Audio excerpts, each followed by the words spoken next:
Hello rebellious trail med followers, Doc here. We wanted to give you a quick update about some things that are going on the trail. We have had just horrendous weather the entire trip. We had, you remember, so much snow in the Smokies, and the Shenandoahs have been nothing but water. We've had multiple trail closures due to rain and flooding. Today we were sitting and having some breakfast discussing the trail with some fellow hikers, and they were talking about, mature grown trees just literally falling over in the ground because everything is so drastically wet.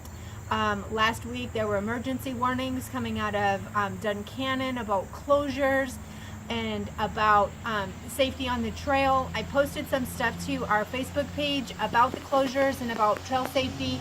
And really, we're trying to focus on some safety. So even though we're a little bit past that area right now that had some of the closures, we went ahead and made a decision for safety to jump out of the rain for a little while. I mean, it's just been constant rain for weeks now. This is the first time I've been dry in days. So we jumped up to Maine, put in some reservations to hike Katahdin, and went ahead and did that. So we've done that kind of pinnacle thing. We'll go ahead and post some pictures of that a little bit later. I just wanted to let you all know that we had made that jump, sort of done a flip-flop thing. We've gone to Maine and are gonna sort of complete our hike by coming down from Maine through the 100-mile wilderness and coming sort of that direction to try to combat some of this just craziness that's been coming from the weather. It's forecasted again, just days and days and days continuing of rain. We've had some falls on the trail. We've had emergency evacuations on the trail. If it's not raining, then it's wicked hot. There was a number of people evacuated out of the trail just north of us because of the hot weather. They came out of the 100-mile wilderness, heat exhaustion. So we're looking at really persevering and continuing to be safe and careful, keeping aware of what's going on in our water, making sure that we're being safe on our hike. So just wanted to let you know that we'd sort of done a flip-flop thing. Wasn't what we were intending to do, but the weather is just kind of making that be a thing. We also wanted to make sure that we got in at Baxter State Park, because for those of you who don't notice, don't sort of follow this trail information, Baxter has limited the amount of permits for through hiking this year.